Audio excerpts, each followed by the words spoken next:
In talking about Crow tradition, Crow practice, there are accepted ways, and let's understand some things.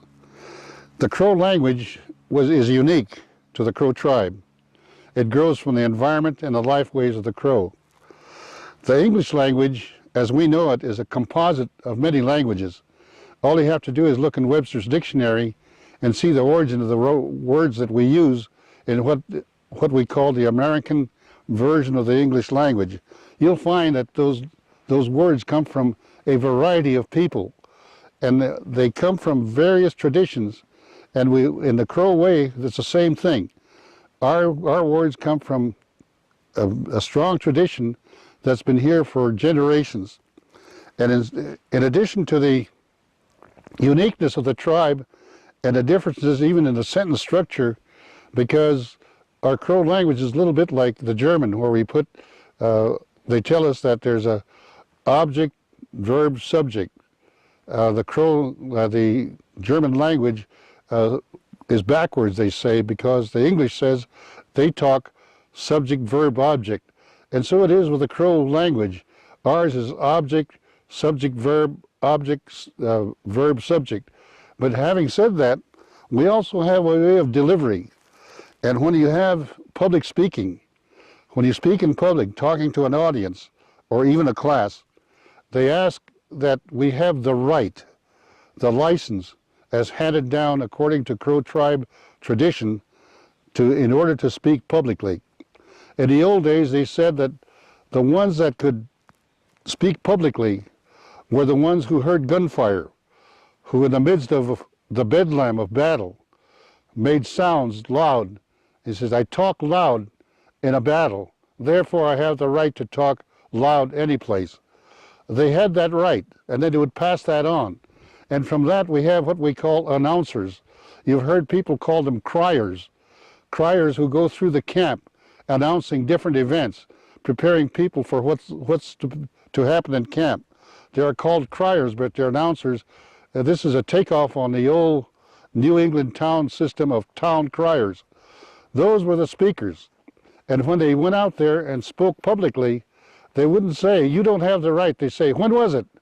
And what they're challenging is, when did you go into battle that gives you the right to talk in public? So given that, we find ourselves today in a mixed society where non-traditional Indians are asked to go before a class and talk, and they're reluctant sometimes. Why? Because they're mindful that the traditional background of the Crow says, unless you have that right, you don't talk publicly. Sometimes when a student is asked to recite something in class, they'll think, I don't have that right. But they know the teacher is not from that same tradition, so they just go back into a shell. So against that, you need to be prepared to recognize that there could be a traditional obstacle to having students talk publicly, to ask them to go to the front of the class and say something to a large group, or maybe an assembly. So when you have a large assembly and all the classes are together and you ask somebody to speak, they might think that they need to have the license in a traditional tribal way to be able to speak publicly. So among us, all we have to do among contemporary society is to take a course in public speaking, and we're introduced and we go ahead and talk. But that's not true with traditional Crow people. They have to write from the Crow side. There's another issue that I'd like to address at this time. This issue has to do with a Crow student who speaks Crow first and then goes to a school where English, the American version of English, is used in the classroom. And when they're given projects or chores to accomplish or tasks to perform, they have to relate across cultural lines. They have to relate across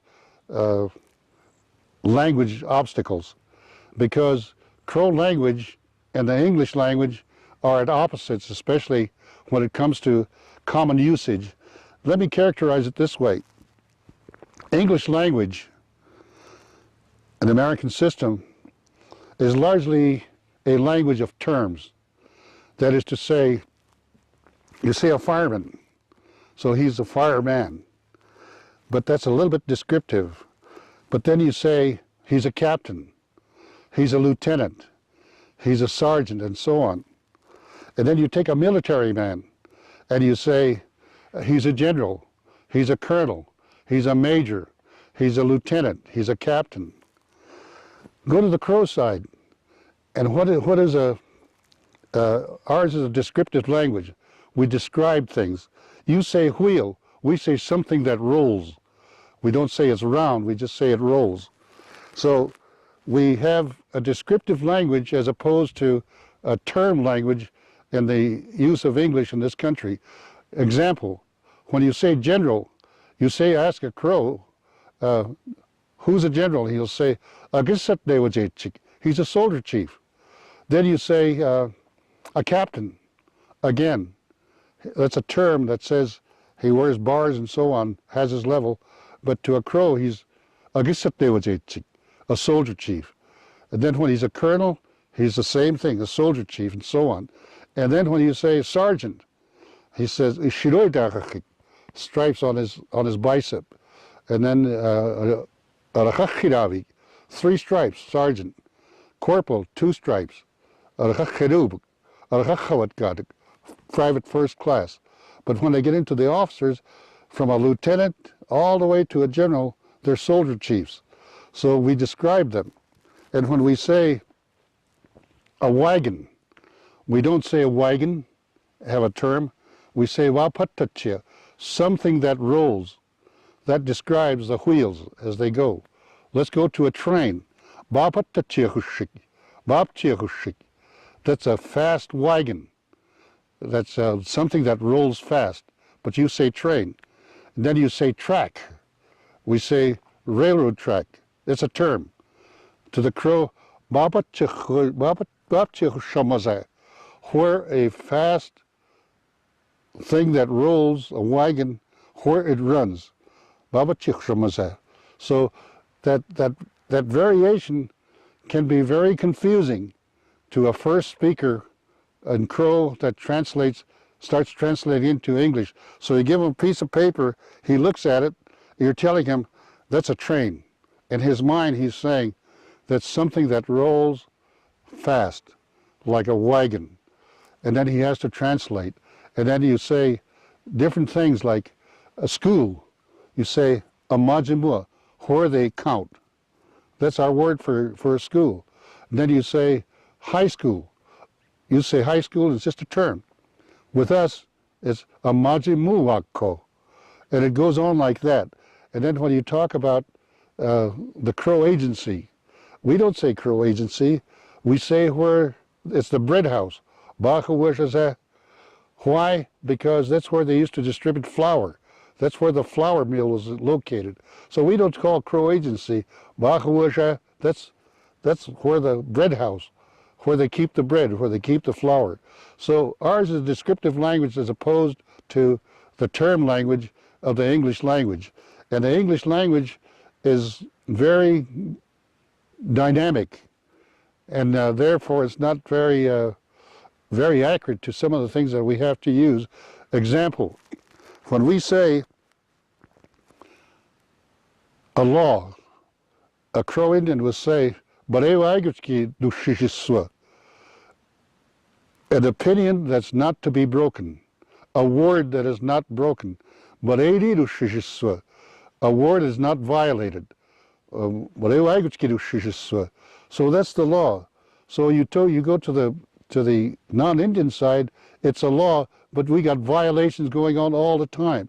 So it's the credibility loses itself somewhere across the line, and it bothers traditional Crow people to be able to say things that they know are not true. Because when we say a word in Crow, it has one meaning. When you say a word in English, and it has many sounds, it's difficult. Let's use an example. The word bow, B-O-W, B-O-U-G-H, and so on. And then with us, we say barakhia. And then when you say aragashua, which is a bow, We go through those all the time, so it's confusing to translate one's thoughts from one language to the other, and that's a double thing that we have with the English language. And we usually use a definition called holistic definition of culture, and it's divided, if you can imagine a circle, it's divided into 4 parts, just like 4 pieces of pie. One quadrant is language, music, reading, writing, and so forth.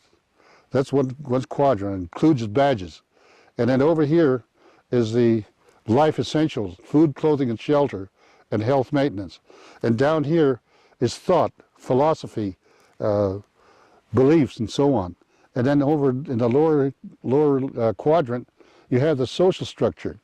So when you study that in school today, you don't study the Indian language. You don't study the Indian food, clothing, and shelter. You don't study Indian thought, ways of worship, and belief systems. You don't study the Crow history, the Crow social structure, those things.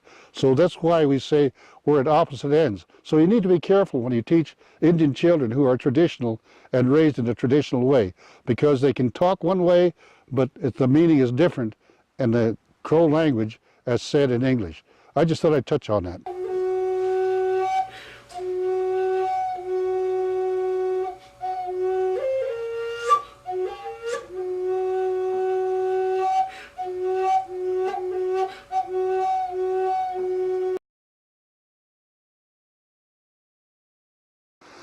There's another area that's very critical in observing the behavior pattern of Crow Indians.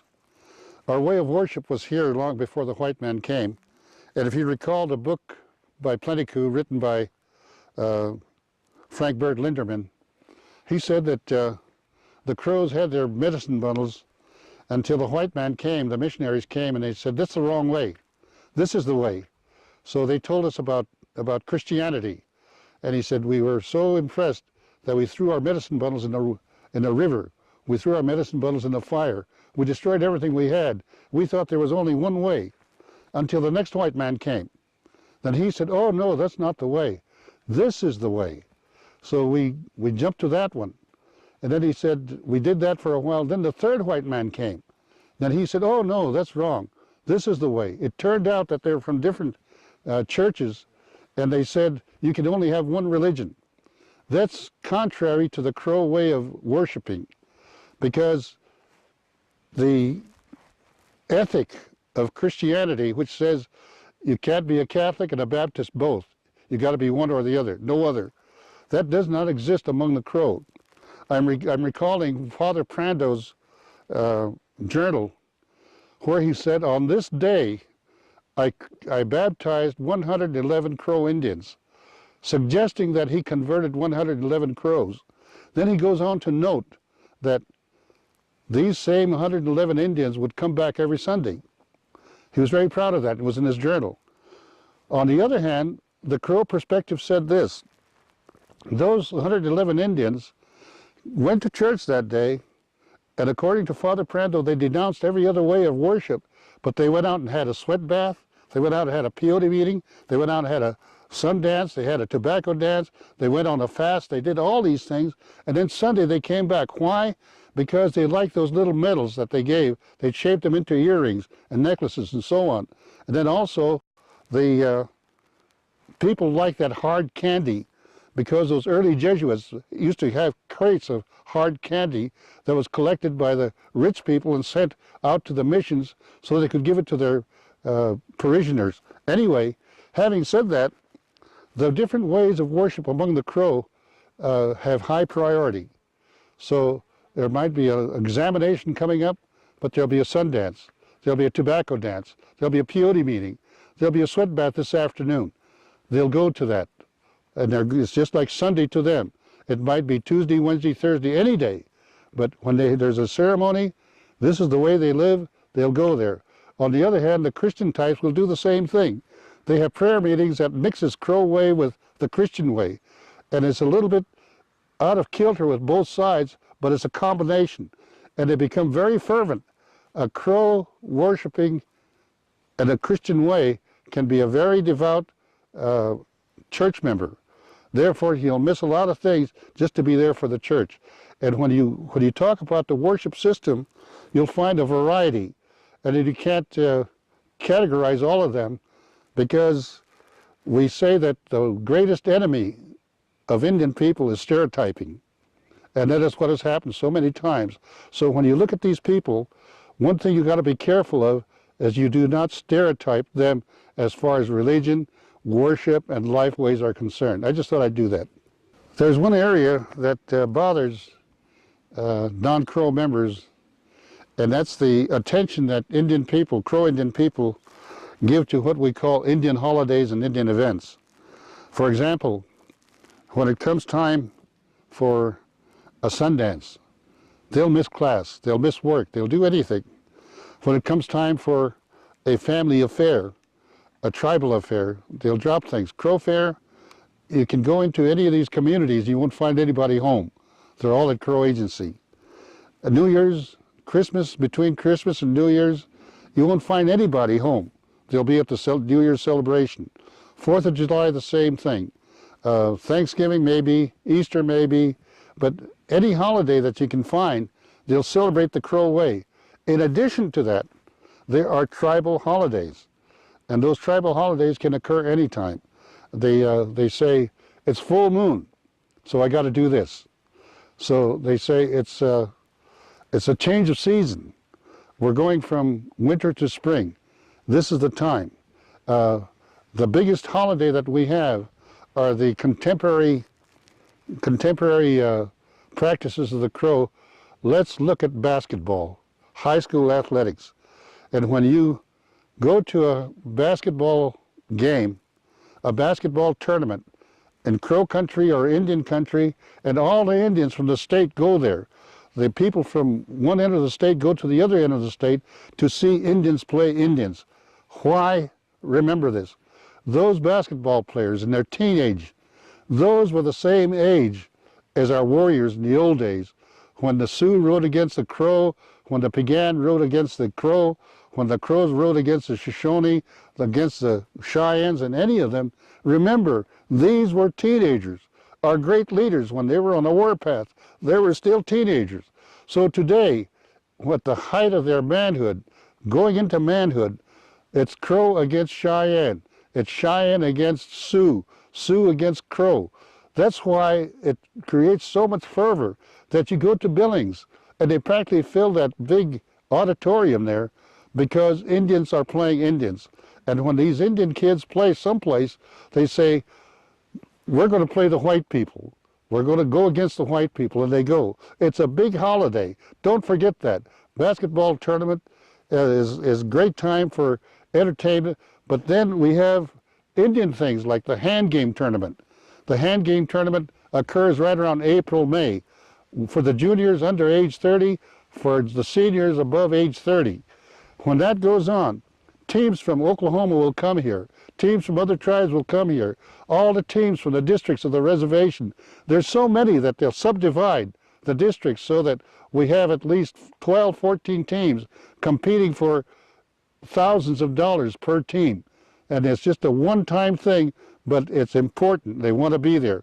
They prepare for it, they plan for it. The same thing New Year's time, same thing when we have the solstice, when we have New Year's, when we have height of summer, and arrow throwing. And it used to be in the wintertime, but now we extended clear into June and July because it's become a real sport. These are athletic events that are traditional.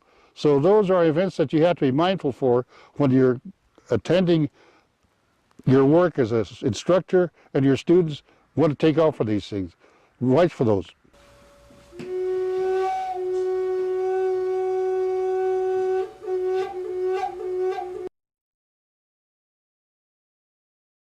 We also are mindful that if we have no accomplishments, we have no distinguished deeds to relate, we are reluctant to make things up. Because even when you name a child, you don't make a name to make it sound pretty. The important thing in giving a name among the Crow is that it's the truth. You tell the truth, and we say, we address the Creator, and we say, grandfather's son, you looked right down on me when that happened. So you're my witness that it was the truth. So I give this name to that thing, not because I'm a great warrior, not because I'm a great athlete or great anything, but by the grace of the good fortune that you gave me, I was fortunate to have that one time. So you named somebody after something you did that's very distinctive. I named this young man Lanny Reelbird, and I said his work is distinguished. He's known all over for his work. The reason I did that is I was fortunate, not because I was anything, but I became Assistant Secretary of the Interior. And when I was given that job, I was at the highest post that any Indian had ever assumed, ever since Cato Sells as Commissioner of Indian Affairs. I was an Assistant Secretary.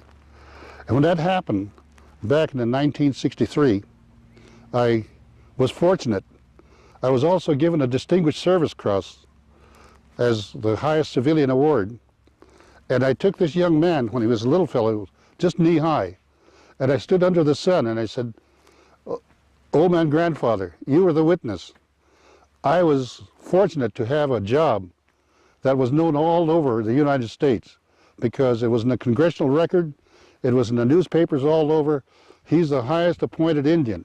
So this young man's name is, his work is distinguished. He's an outstanding worker. So that does not say that I'm great, but I was fortunate. So given that, we give those names and we don't brag. And because of that, and in spite of all the other considerations, our students are reluctant to talk sometimes. Sometimes when they're being honored for accomplishing something in school, they say, I didn't do anything. Somebody talked for me.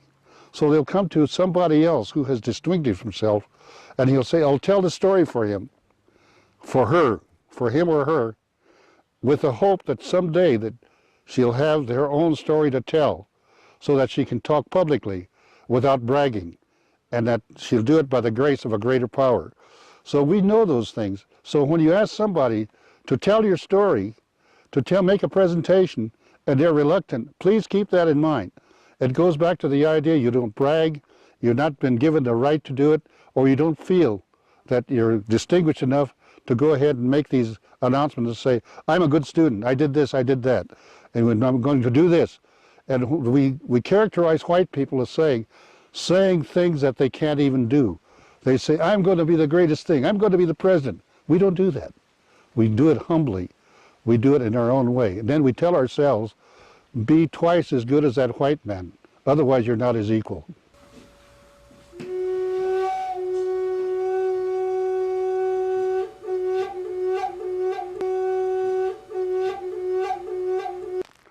It has been long a tradition and way of the Crow to treasure life of relatives.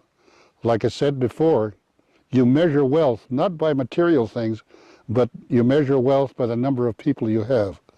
So when you lose somebody, it's loss of wealth, it's loss of your well-being, it's loss of your stability, it's loss of your security. So when you lose somebody, they take it very hard. And when they mourn hard. They wail, just like they do in Italian families. Italian families at a traditional Italian wedding, or not wedding, an Italian funeral, will hire wailers, and they'll wail, they'll cry, and cry about the loss of the life that's left them. Among the Crow, they wail. You don't have to pay them. They do it out of sincerity from their heart, because this is a personal loss. They say, I am poor. They don't say, I don't have any money anymore. I am poor because I lost a valuable treasure, a life. So against that, they harbor that grief for a long time. It's not just overnight. When they are in mourning, they won't talk. They won't talk to you. They won't help themselves. Sometimes you have to give them water, give them food, clean them up. I'd like to, Dr. Reelbird, if you don't mind, I'll call attention to an entry in a book that's published. It was written by Edwin Denig, D-E-N-I-G. The book is called 5 Indian Tribes of the Upper Missouri, and it's one of the first books ever published about the Crow Indians. There's a chapter in there about Crow Indians. And Edwin Denig said, and I'm paraphrasing what he said, the Crow man is like the Laverne brothers described them. They're tall, handsome, and all that. He says, but the Crow woman is the ugliest being in all creation. He says she has open running sores on her legs, on her hands, and she's wearing dark clothes. They're dirty, and she has short, stubby, deformed fingers, and she has short-cut hair because of the lice in her hair, and she's always got red eyes from venereal disease. That's the Crow woman. What Denig did not understand was this was a Crow woman in mourning, because when a Crow person mourns, they practice self-flagellation. So they cut themselves and leave open sores and don't tend to it. They wear unattractive clothes. And then among the Crow, long hair is a sign of beauty. So because they don't want to be normal people, but mourning people, they'll cut their hair off, enough so that their ears show. That's a sign of mourning. And then they cried all the time, so their eyes were red. So Denig saw that as his background told him to see it. He said the Crow woman is ugly. And having said that, we can carry that to today. A student has a death in the family. It's uppermost in his mind to be at the funeral. Not only the funeral, but to be with family, so they can mourn together. So they don't think anything about missing school, missing work. They have to be there because it's loss of life, loss of wealth. And when you say that, you find yourselves, they come back and they say, oh, you cut your hair. That's an insult.